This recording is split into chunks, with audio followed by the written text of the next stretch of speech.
시간 속에 전설 같은 한 목회자가 있습니다. 이분은 목회자이며 부흥사이며 은사자이며 신학자이기도 합니다. 그분이 바로 사도 바울이라는 사람입니다. 이 사람은 신약 성경 27권 가운데 약 13권에서 14권을 기록했다고 전해지는 사람입니다. 이 사람은 손수건 앞치마만 가져다가 이 사람 몸에 지니던 천조각을 가지고도 병든 사람을 갖다 옳고 귀신들의 사람 갖다 이렇게 귀신이 쫓겨나가는 모든 병이 치유되는 강할 능력을 하나님께서 부어주셨습니다. 몸에 지니던 천조각에도 귀신이 무서워했던 사람이 바로 사도 바울입니다. 성경 말씀을 보게 되면 고린도후서 12장 1절 이하의 말씀을 보게 되면 이 사람이 세찬까지 올라갔다 내려온 이 사건을 14년 후에 간증을 하고 있습니다. 내가 어떤 사람을 알고 있습니다. 14년 전에 이 사람이 세찬까지 올라갔다 내려왔는데 말하면서 결론은 자신을 이야기하고 있습니다. 예수님 택하신 12 사도들 가운데 바울같이 세찬까지 올라갔다 내려온 사람은 불쌍합니다. 저 무공한 사람, 손수건 앞치마만 갖다 던져도 병이 치료되고 귀신이 따라간 사람은 바울밖에 없습니다. 그런데 이 사람에게 치명적인, 사람이 상상할 수 없는 치명적인 한 약점을 가지고 있습니다. 너무나 부끄러운 목사의 모습을 할 수가 있습니다. 이 사람에게 아킬레스건이 어떤 것이었냐면 성경 말씀은 이렇게 강조하고 있습니다. 고린도후서 12장 7절 이하에 내가 자만하지 않게 위하여 내게 한 가시를 주셨다고 말씀합니다. 예수님 만나고 난 뒤에 가시가 들어왔습니다. 이 가시가 어떤 것인가요? 자만이라는 가시입니다. 이 자만은 교만, 잘난치 하는 것, 내 자랑하는 것, 이런 것을 포괄적으로 말할 수가 있습니다. 이 가시가 우리가 생각할 때는 학설에는 세 가지 학설이 있습니다. 학자들은 세 가지 학설 가운데 첫째는 만성 두통이 있었을 것이다. 그런 학설이 있고 또 한 가지는 만성 눈병이 있어서 늘 안질이 눈이 나빠서 시력이 좋지 않다고 전해지고 있습니다. 그런데 가장 유력한 학설은 놀랍게도 간질병입니다. 갈라디아 4장 14절의 이 근거를 한 가지를 우리 찾아보면 이렇게 말합니다. 갈라디아 교인들에게 하는 말이 너희를 시험 들게 하는 것이 내 육체에 있다고 말합니다. 그러면서 그러나 너희들은 나를 없이 여기지 않고 버리지 아니했다고 말합니다. 만약에 안질이라면 사람들이 그렇게 없이 여기지 않을 것입니다. 누구에게나 안질은 생길 수가 있습니다. 두통이 만성 두통이라면 사람들이 그렇게 없이 여기고 주의 종을 버리지 않을 것입니다. 만약에 이 바울이 가장 유력한 학자들은 전 세계적으로 이렇게 동의를 합니다. 치명적인 간질병이었을 것이다. 이렇게 말합니다.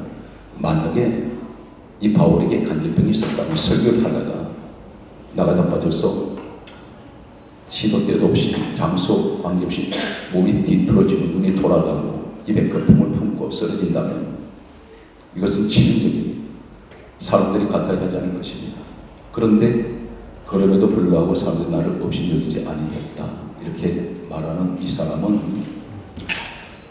목회 사역에서 바울이 하나님께서 가장 크게 쓰시면서도 치명적인 가시 주시는 것은 쓰시기 때문에 버려버렸다면 가시 주지 않습니다. 오늘 우리 목회 현장에 보게 되면 하나님 쓰시는데 가시가 박혀있는 사람이 있습니다. 오늘 이 바울이 우리가 오해하는 것이 하나 있습니다. 신약성의 13권에서 14권을 기록했다고 전해지는 이 바울에게 그가 기록한 성경 말씀을 보게 되면 단 한 번도 하나님 능력 주십시오 기도한 적 없습니다. 이 사람이 한 것은 시간이 순서가 많으시기 때문에 요약을 하면 성경 말씀 두 가지를 소개합니다. 고린도전서 5장 27절에 내가 나를 쳐서 복종케 하며 자신과 싸움이었어. 자신을 칩니다. 왜 그렇습니까? 바울같이 똑똑한 사람이 없습니다. 그런데 이 사람은 자꾸만 자기 교만이 싹트고 자기 자랑하고 싶을 때 이것을 자신을 쳐서 복종케 합니다. 복종은 순종보다 한 단계가 더 복종입니다. 군대 용어는 순종이 아니라 복종입니다. 자신을 자꾸 복종시킵니다. 끝까지 이 사람이 어떤 모습을 보냐면 성경은 고린도전서 15장 31절에 나는 날마다 죽노라. 목회는 죽어야 됩니다. 이쪽에는 훈련이 돼야 되는데 우리는 대개가 능력 주세요. 크게 외람된 말씀입니다만은 오늘 비서하고 우리 실장 목사님 오셨는데 저분이 행정을 맡았을 때 통계를 뽑은 적이 있습니다. 한 주에 저에게 100가정 이상의 등록을 한 적이 있습니다. 매주 통계를 받다 보니까 16만 3천 명까지 등록을 한 적이 있습니다. 이것이 몇 년 전인데 그 다음부터는 등록을 하지 말라고 했습니다. 저 숫자를 보고하지 말라고 했습니다. 제가 한번 명함을 각기각층에서 저를 찾아오게 되면 불가피한 명함이 필요할 것 같아서 명함을 우리 빌선 목사님께 명함 한 각을 좀 찍어라. 일반 명함은 조금 프로필도 뒤에 놓고 솔직히 내 자랑하고 싶었습니다. 프로필 자랑하고 싶었습니다.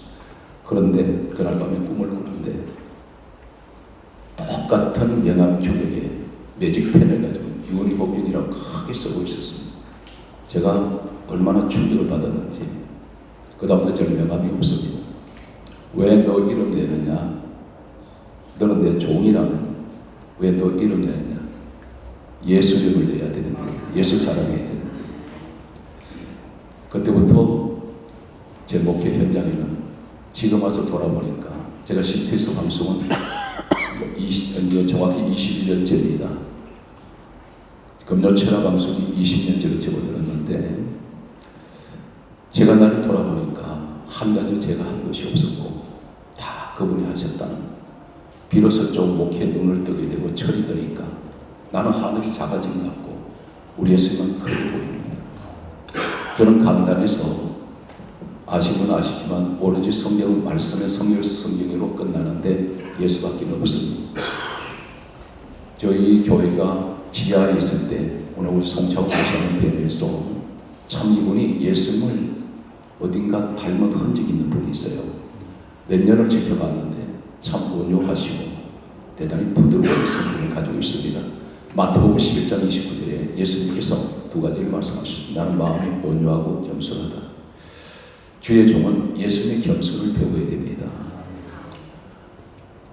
제가 지하로 94평 지하에 내려갔을 때 비만 오면 이 성전 바닥이 배수로가 뚜껑 없는 배수로라 비가 오면 물이 철로 넘쳐버립니다.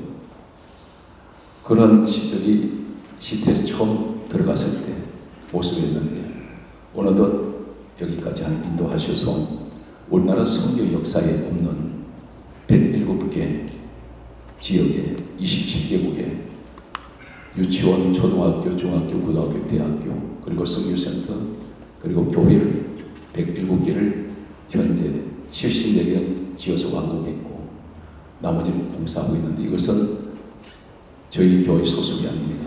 무조건 지어서 헌납해버립니다. 아프리카에는 대학교가 없는 나라가 있습니다. 그 나라에다 지어서 헌납하고 우리 화각교회 이름 쓰지 못하게 합니다. 선교사가 저를 찾아오겠다고 수없이 간청할 때 제가 그 얘기했습니다. 분명히 이분들이 오면 저한테 인사가 감사합니다, 고맙습니다 할 텐데 저는 그 감사와 고맙습니다 인사를 받을 자격이 없고 예수님께 하나님께 감사와 영광을 돌려야 됩니다. 그래서 오면 그래도 오겠다면 지원을 끊겠다고 했습니다. 아무리 잘하려고 해도 늘 부족하기만 한 것이 인간인 것 같습니다. 사람은 세 가지가 있는데 사과 같은 목사, 부흥사가 있습니다. 홍나무 같은 부흥사, 그리고 양파 같은 부흥사가 있는데 이 목회자도 해당이 되겠습니다. 열매 모양은 다 똑같습니다. 교회에 가면 장로, 권사, 집돈 다 가지고 있습니다. 뭔가 거창한 것 같습니다. 그런데 양파 같은 목사, 장로, 권사는 어떤 사람입니까? 분명히 열매 모양은 거창한데 까보니까 껍데기밖에 없습니다. 알맹이가 없는 부흥사가 있습니다. 겉으로는 거창한 것 같습니다. 그런데 까면 깔수록 알맹이가 없습니다. 두 번째가 사과 같은 부흥사가 있습니다. 사과는 그 색깔이 빨간색, 노란색, 파란색 여러 가지 색깔을 갖고 있는데 한 가지 공통점은 칼로 껍질 보면 하얗게 드러나는 겉 다르고 속 다른 이러한 교회 안에 장로도 있고 권사도 있습니다. 진짜 백이라고 할 수 있는 진짜 목회자는 어떤가요? 홍나무 같은 것과 속의 색깔이 똑같습니다. 우리는 CTS 방송은 80여 개 교단이 연합해서 세운 방송입니다. 대표장 자리 되려면 하늘의 별 따기입니다.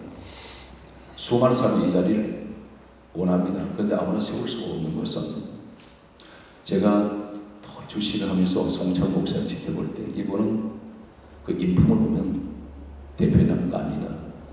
근데 아멘도 죽도록 아멘도 본인이 아멘을 해야지.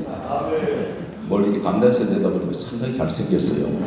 이 통합의 목사들은 진짜 미남들만 계신 거예요. 오늘 저는 기대합니다. 여기 이 대표장 자리 저도 초대 대표장 근처 왔었고 대표장 자리를 지나온 분이 우리 윤보암 목사님 같은 경우는 감독 회장까지 하셨습니다. 그 다음에 이상철 목사님은 순복음 출신인데 순복음 대학교 학장을 합니다. 우리 이제 송창훈 목사님도 대표장을 제가 볼 때는 종신토록 하십시오. 아멘 하신 겁니다. 사람이 상당히 뻔뻔하게 얼마나 기도 많이 했겠습니까?